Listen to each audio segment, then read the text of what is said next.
philosophies are essentially one. They are to be regarded in the future as the means by which religion can be made practical.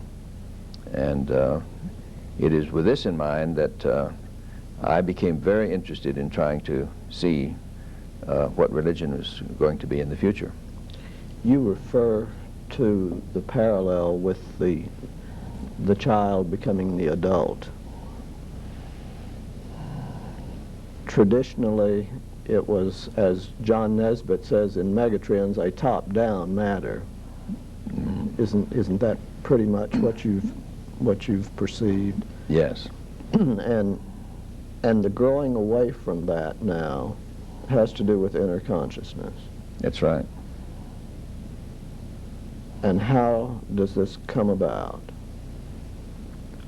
Well, in the past, it's come about through what we call the study of mysticism.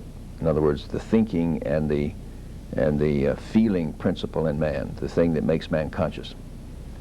And in modern psychology, especially in the development of Dr. Jung, you and I have discussed this in other ways, the study of the consciousness aspect is the understanding of the effect of feeling and thought rather than the effect of action. The fact that action always follows feeling and feeling always follows thought. It's possible for a person to begin to feel a certain way and he begins to think a certain way and then he has to act a certain way. But in the old childlike religion, approach to religion, the emphasis was upon the law, which says you act this way whether you think it or feel it or not. You do it because this is the authoritarian way. You obey. Yeah, we're telling you what to do. And of course Sir Francis Bacon was the one who really tried for the first time to free the human consciousness from the authoritarian approach of religion and the state to the control of mankind, you see. What is the avatar concept? Well, the avatar concept, the word avatar really means, in a broad sense, the coming of a messenger, the coming of the one who is to be the teacher, and the founding of a civilization. The man, or the God, as he has been known in the past, will come into human form or in human flesh, and he has a philosophy or an idea. And this idea is presented in a form that can be accepted by the people who are living at that time. And the purpose of his coming is to make it possible for those people to take this idea, and as they understand it in generations to come, they can apply it to the development of a civilization, the development of a life that has to do with understanding the growth of consciousness, the meaning of art and science of the time, the understanding of matter, and so forth and so on. The avatar contains within himself the ideas which are developed in the political and economic social life of the people. You've given examples of great individuals who have changed civilization. The Rothschilds, Henry Ford, who made it possible for anyone to own an automobile, therefore sharing that knowledge that he had. So it's the idea of the great masters that we have been living with in an authoritarian way, because knowledge was in the hands of a few. Now you're seeing that we will become the people who can access the inner consciousness. Right. In other words, the responsibility for teaching and living and being what the great teachers were in the past as individuals has now been passed down to the people. We the people in America, for example. The government of the people and by the people and for the people. Religion is in the people. It's not in the authority of the Pope or in the authority of the preacher of the congregation. The proof of this is that a minister of a church that has the power to hire the minister and to fire him if they don't like him, they prove the point that we're talking about here by causing the minister to tell them what they want to hear. In other words, their inner consciousness demands that they go to church on Sunday and they hear what the minister has to say. An avatar is not at all interested in that. He's interested in your understanding of what you already are. And he insists that what he is saying is the truth, and he knows how to present it in a way that the inner consciousness of the people will come to know this. Then once they come to know it, they adopt it as their own. Individuals first and then the whole group. And we're at a point now in the world where the people of the world are beginning to act on their own authority. The heads of government are no longer regarded as the sanctified people and the divine people that they were in the past. I think that's really interesting, that point. Yes, I think this is happening in institutions in general. Yeah. Now, what does this mean about ritual and ceremony that has been so basic to religion? That's a very interesting point, because ritual and ceremony in the past was the means by which the symbolism was presented, the truths were presented, and the people at the service or in the community action of the ceremony in a church or in a mosque or a temple, they were made to feel that they were part of a great universal divine thing. They did not understand it with their minds, perhaps, but the inner man did. And they entered into a period of corporate worship, we call it. Well, today, the ceremony of the sanctuary of a big Catholic cathedral, for example, 2,000 years ago, or 1,000 years ago, that ceremony has been objectified into the economic and political and social systems of the world, especially of Catholic Christianity and of Christian Western civilization. The meaning of that ceremony was always that you are in contact with God, that God comes down and he's made flesh. He becomes a part of the material world, and you discover him in matter and in your actions and in your body, and you eat him and you drink him, and then you commune with him and you become one with him. And the ultimate result of this, after many, many incarnations on the part of thousands and thousands of people, is that they begin to feel inwardly that they have to live a life together out in the community, like they were made to feel together in the church around the divine being, you see, in the sanctuary. So here we have the divine being in the inner consciousness, and each of us is aware of this and can be more aware of it in the future. And as we become more aware of it, we worship him in our realization that he's telling us what to do in our economic, political, and social life, in our relationships to each other, what we do with our days, what we do with our hours, actions, what we do with the space in which we live, and how we become creative, etc., etc. In other words, life becomes a ceremony. And the great teaching of one of the great teachers today about the rays, the energies that have manifested in man's life, one of the rays, in fact, the ray that's coming into great power today, according to this teaching, is the seventh ray of ritual and ceremony. In other words, life itself out here in the community is destined to become a life of ritual and ceremony on the part of all the people, you see. Now, what is universal law in this concept? Well, universal law is the concept of the law that is applicable to all persons in all circumstances, at all times, and in all places.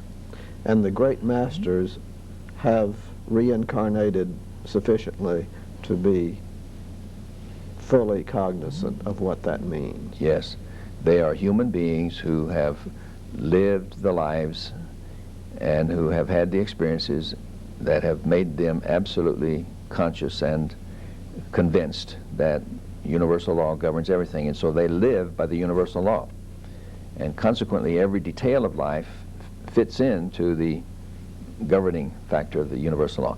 This is in a way that a person, if he doesn't understand this, he cannot understand how a great master has such great power, because he is constantly living with that universal law, and that universal law, and his consciousness of it and his attunement with it gives him tremendous power, which the average person who is separated from that consciousness simply doesn't have.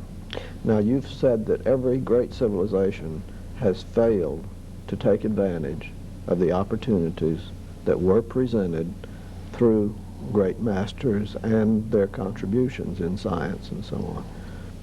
What have our obstacles been in accessing inner consciousness? Because isn't that the center of this? Yeah. The basic obstacle is the misuse of power.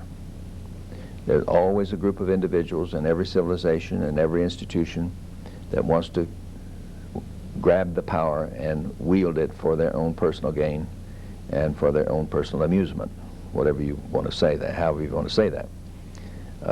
The teachers who were supposed to pass out this information and make it possible for humanity to benefit from the information, as in a great educational system of Europe, or as our public school educational system in America, these teachers were not really interested in the power. If they were true teachers, they were interested in what we call service, rendering a service to mankind, benefiting them.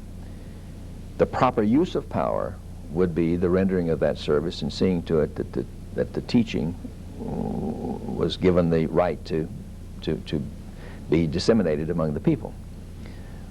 But as in the case of the early church in Europe and the churches in America today, and in the political life of America, the economic life of America, and of every other nation, the great power of any nation and any economic political system and of any religion eventually is gathered into the hands of a comparatively few people. And these people are, however well-intentioned they may be, almost invariably want more power, more possessions, more money, more economic, political abilities, you know. And they are the dictators of the world. They're the ones who struggle to become the office holders, you know. They're struggling for power. They may be motivated to render great service to mankind, but invariably they become the victim of the one human flaw that we have today above all others, and that is our inability to handle power, because we do not have enough knowledge and we don't have enough love. Would security be part of the problem? Aren't most people who strive for power compensating for something? They certainly are. And that would be a security thing. So that when you talk about the religion of the future, you're really talking about the religion that might be. The religion that could be, if only. Yes. That's right.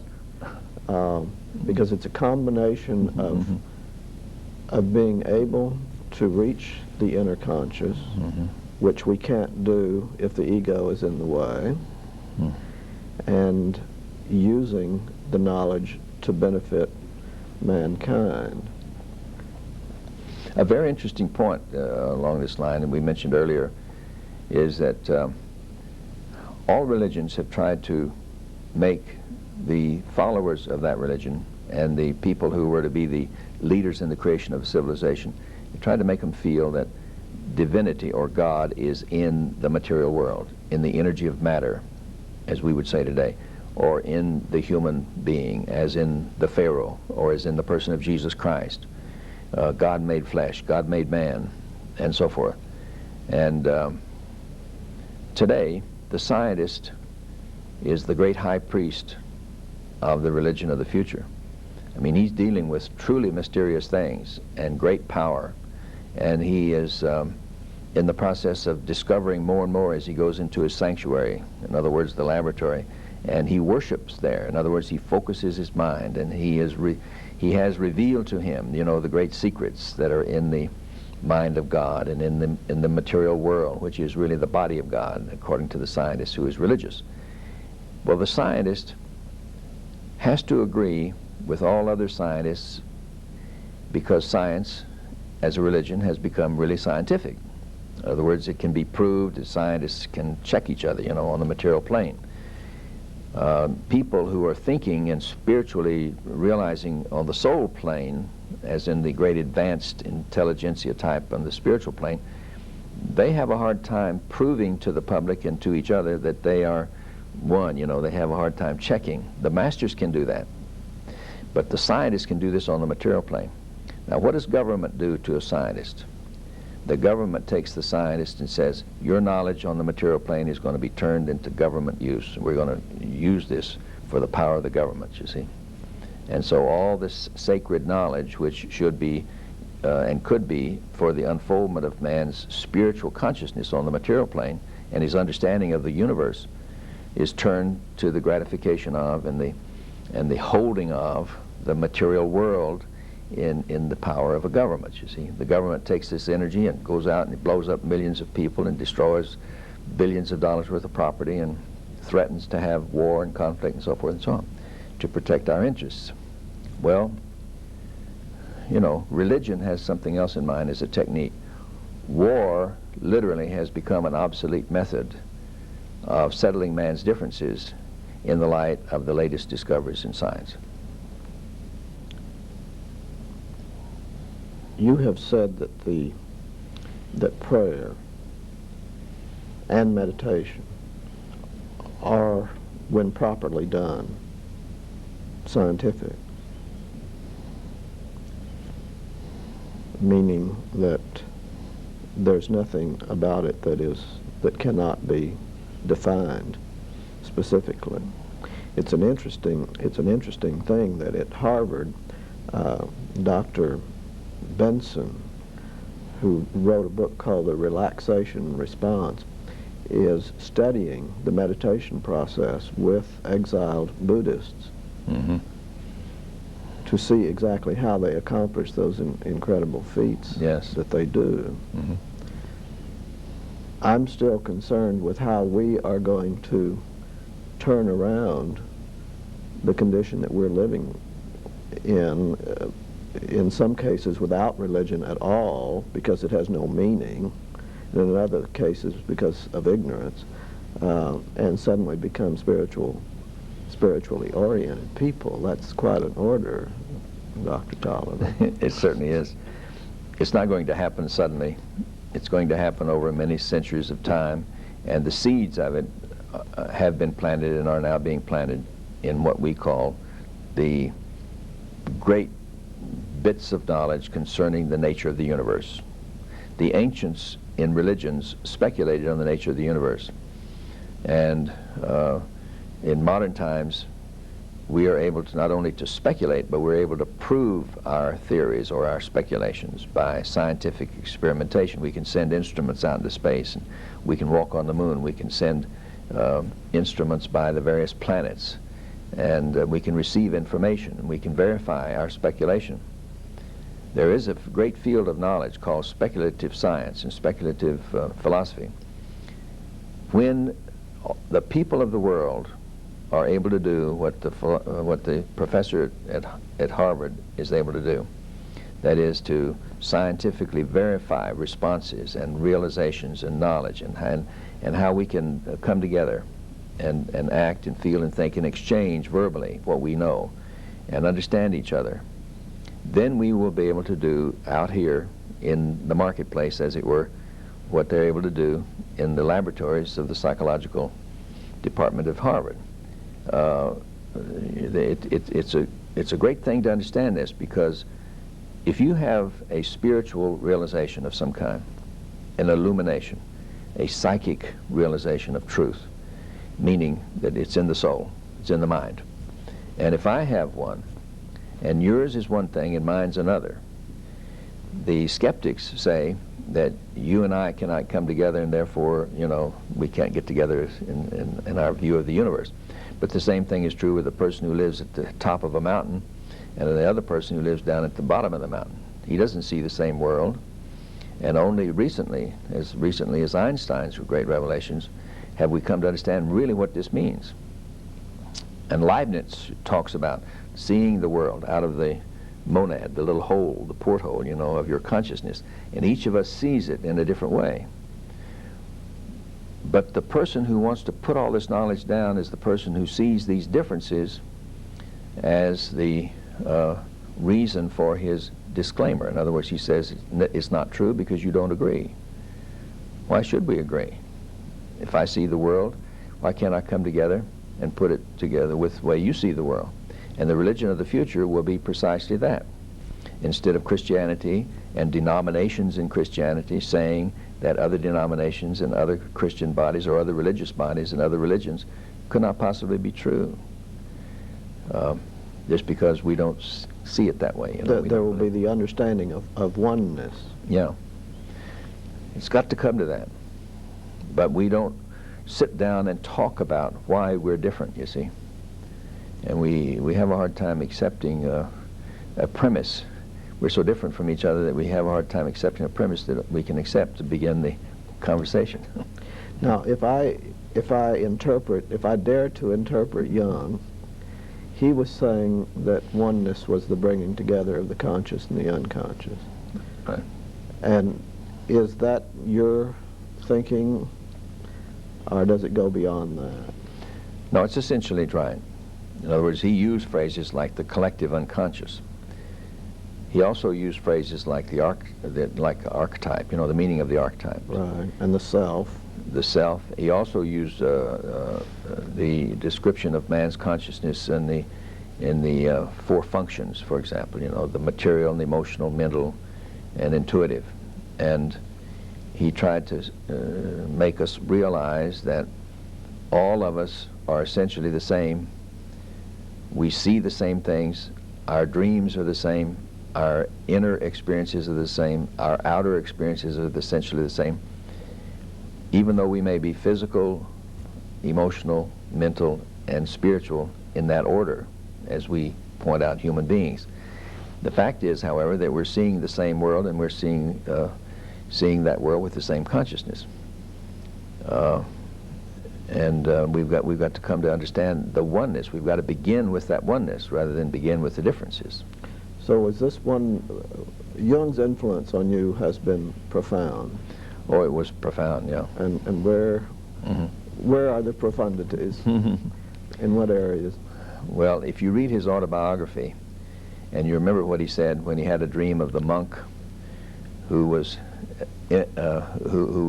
meditating him into being, he realized that his soul self or his higher self in the image or the symbol of the monk was thinking very, very strongly and keeping him in being.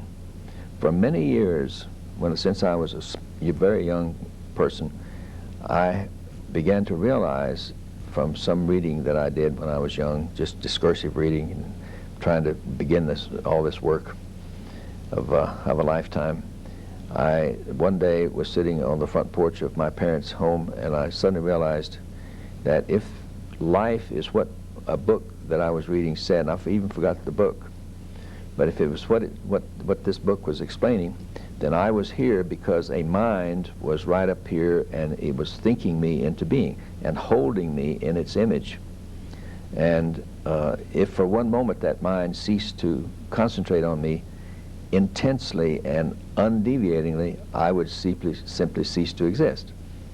And I'll never forget the influence that I'd had on my thinking from then on, you know, because always you have to realize that you would not exist except there is a cause. Aristotle said that, you know. The law works. Yeah, that's right. If you understand the law. Mm-hmm. Well, Father Taliaferro, we could talk a lot. Your latest series, I believe, has been on changing consciousness. And I've enjoyed talking with you so much, and I know that our audience is going to be interested to know where they can see your transcripts. The library, the Dallas Public Library, will have the transcripts and tapes of the past 20 years of Father Taliaferro's sermons at St. Alcuin's Community Church. Sorry about that. Thank you again. It's been a very revealing session, and we hope you'll come back. It's been a real pleasure to be here, and I'll be back anytime I'm invited.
This is Conversations at the Dallas Public Library. I'm Erv Eatenson.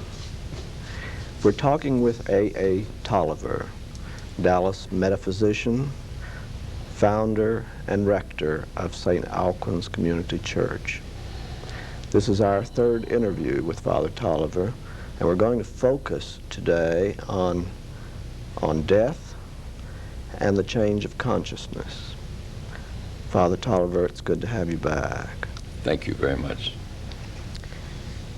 You've said that everything in our lives would be different if we had a full understanding of death. And I know that what you mean by that is continuity. So would you discuss that?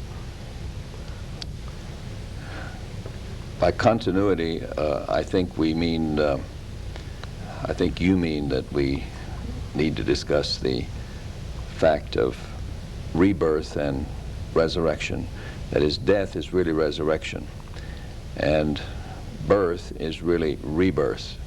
And each life on the material plane of a human being is, in fact, a continuation of many, many lifetimes in the past, which is in fact and in turn a continuation of life itself. Life manifests on the material plane, then it manifests on the so-called non-material plane, and it's a continuation of life. If people really knew that, then our moral and ethical systems would be completely different. I mean, there would be no doubt in people's minds through education that they could not possibly get by with transgression of natural and moral and cosmic laws. They would learn to obey specifically and to the letter the laws as they understand them, working in themselves and in the world out here, and especially in human relationships, because they would know that they'd have to pay a penalty every time they broke one of those laws, you know. So, well, we've experienced this with those who embrace the concept of karma. That's right.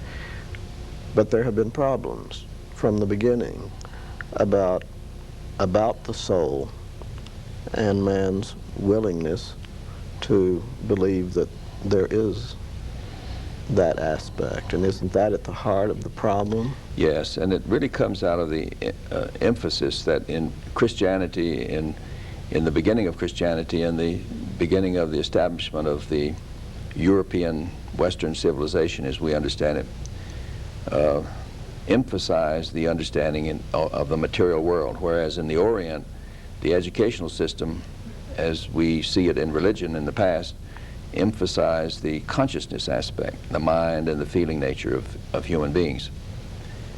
And therefore the disciplines in education were psychological in the Orient, But when all of this was transferred to the West through the creation of Christianity, the emphasis turned to the material world. And because of this, the